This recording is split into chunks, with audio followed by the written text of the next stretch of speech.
Good day mga idol. So for today's video natin, i-review natin tong binili nating helmet sa Krano.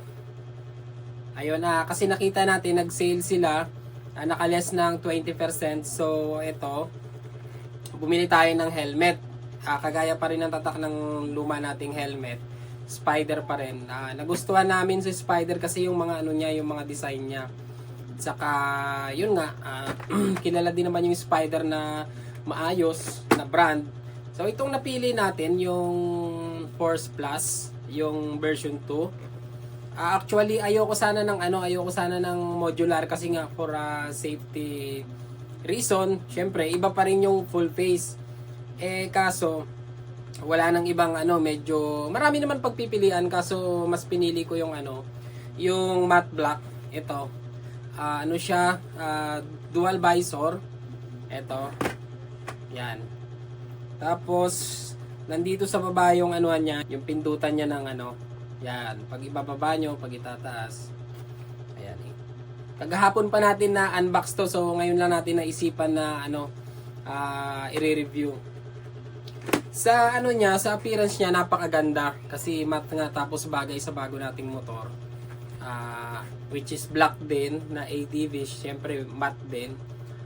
Yun nga lang, modular siya. Ito. Dito. Iangat natin, ayan. Syempre para sa akin iba pa rin yung full face kasi sana wag naman sana.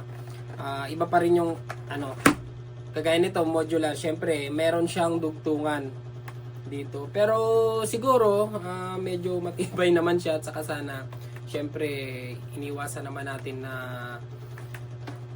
may mangyari sa atin, doble ingat rin. Maganda naman yung modular kasi nakaka-presko lalo kapag medyo mahaba yung biyahe natin. Tapos iangat lang natin, tapos yun nga sabi ng asawa ko pwede pwede daw kumain kagaya nito natin. Isusukat natin. So large to. Itatry ko pa sana yung XL kaso wala silang XL, so large na lang. Medyo malaki yung ulo natin. Ayan siya kapag suot natin. Tapos kapag ibababa naman natin yung niya, yung dual visor niya, ayan. Napakaganda naman, komportable. Sinuot ko kagad to kagahapon ng pagkabili namin. Tapos kung itataas mo naman, ayan. Swabing-swabe. So, ayan. Matte black na Force Plus version 2. Nakalis sila ng 20%. So, nakuha ko ito ng almost 4,000 kasi ang halaga niya is 4,900. So, pag uwi namin, nag-check kami sa Shopee. Minsan masama talaga yung nag-check kapag tapos bumili kasi minsan parang nagsisisi ka. So, ito, pag-check namin, merong mga mas mura kaso syempre iba rin yung pag sa Shopee, iba yung sa online kasi syempre 'di ba? Hindi mo makikita na ganito kaganda, hindi mo masusukat. So may tip ako, halimbawa pupunta kayo ng mga helmet shop sa mga tindahan, tumingin kayo doon. Tumingin kayo kung anong gusto nyo, sukatin nyo, tapos pag-uwi nyo sa Shopee kayo order. Pero parang bad yun di ba? So ito, yan, modular, matte black. Ayan, tapos yung kaya ko pala siya napili kasi gusto kong maglagay ng chin mount.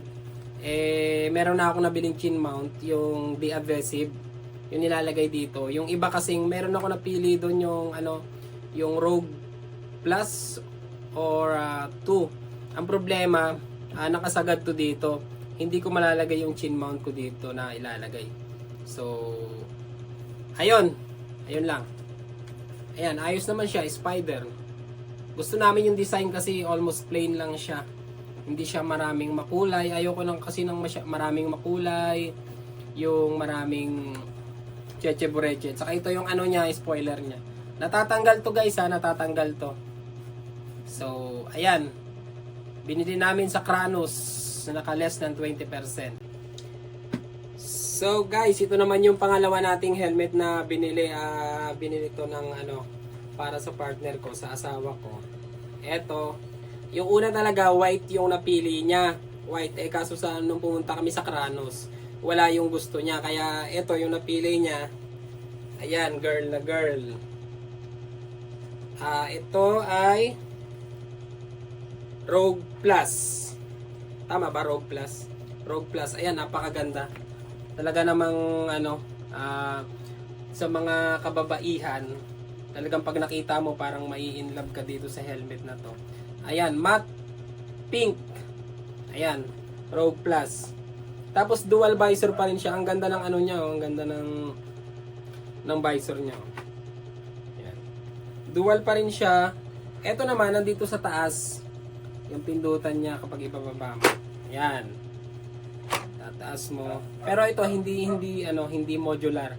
So, ganun pa rin yung price. Original price niya doon is 3,900. So, naka-sale siya ng less 20%. Kaya naging almost 3,200. Ayan. Ayan, napakaganda. Ayan. Matte pink. So, balak sana namin na mag-couple helmet. White. Kung white. Kung black. Kaso nakita niya tong pink. So, wala nga naman na magsuot din ako ng pink. Diba? Hindi naman maganda. Kaya bale, ito yung binili namin. Parehas spider. Ayan. Isang matte black at saka isang matte pink. Ayan. Isang modular at saka isang full face. Ayan, napakaganda. Ito large, no? Large. Medium. Medium yung size niya. Ayan, napakaganda. Ayan. Ayan, no? Tapos guys, may kasama na ring extra na visor niya. Yung clear, pag gusto niyo ng clear, ayun, mapapalitan niyo. Ganito sana yung bibilhin ko, yung matte black lang. Yun nga, yung iniisip ko lang kasi yung chin mount, yung paglagay, nakabili na kasi ako. Kaya alanganin dito kasi medyo masyadong maliit yung space niya para dito. Babang-baba na siya. Ganito sana na itim rin yung bibilhin ko at saka mas mura ng konti.